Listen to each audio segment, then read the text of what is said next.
একটি দেশ কতটা শক্তিশালী তা নির্ভর করে সেই দেশের সামরিক সক্ষমতা এবং অর্থনীতির ওপর।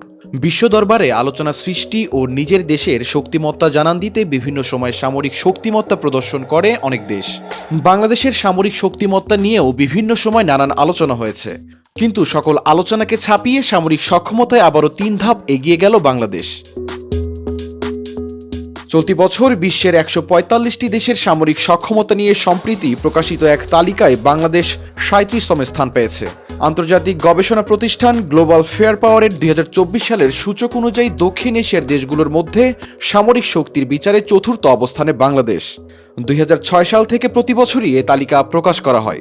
গত বছর এ তালিকায় বাংলাদেশের অবস্থান ছিল ৪০তম। এই তালিকা তৈরি করা হয় সামরিক শক্তিমত্তার সূচকের উপর ভিত্তি করে। একটি দেশের সশস্ত্র বাহিনীর আকার, অর্থনৈতিক অবস্থা, লজিস্টিক সক্ষমতা ও ভৌগোলিক অবস্থানের মতো ৬০টির বেশি বিষয় বিচার বিশ্লেষণ করে এ সূচক তৈরি করা হয়।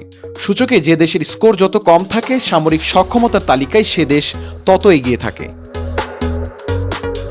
প্রতিবেশী দেশগুলোর মধ্যে তালিকায় বাংলাদেশের চেয়ে এগিয়ে আছে যথাক্রমে ভারত ও পাকিস্তান, আর এশিয়া সহ সারা বিশ্বে একেবারে তলানিতে ভুটানের অবস্থান।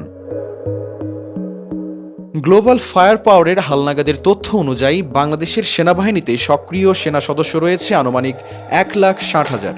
সেনাবাহিনীতে ট্যাঙ্কের সংখ্যা ৩২০টি, সামরিক যান রয়েছে ১৩,১০০টি, সেলফ প্রোপেলড আর্টিলারি রয়েছে ২৭টি, বাহিনীটির টয়েড আর্টিলারির সংখ্যা ৪৩৭টি, আর রকেট আর্টিলারি রয়েছে ৭১টি। অপরদিকে বাংলাদেশের নৌবাহিনীর সদস্য সংখ্যা আনুমানিক ২৫,১০০।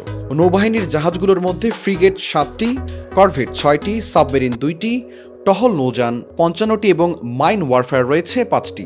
তবে বাংলাদেশে কোনো ডেস্ট্রয়ার যুদ্ধজাহাজ, বিমানবাহী রণতরী ও হেলিকপ্টারবাহী রণতরী নেই। গ্লোবাল ফায়ার পাওয়ার বলছে বাংলাদেশের বিমান বাহিনীতে আনুমানিক ১৭,৪০০ জন বিমান সেনা রয়েছেন। বাহিনীটির মোট উড়োজাহাজের সংখ্যা ২১৬। এর মধ্যে যুদ্ধবিমান ৪৪টি, হেলিকপ্টার ৭৩টি, পরিবহন বিমান ১৬টি ও প্রশিক্ষণ বিমান ৮৭টি। পাশাপাশি বিশেষ অভিযানের জন্য বিমান বাহিনীর ৪টি উড়োজাহাজও রয়েছে। শাহরিয়ার কবির, প্রবাস খবর।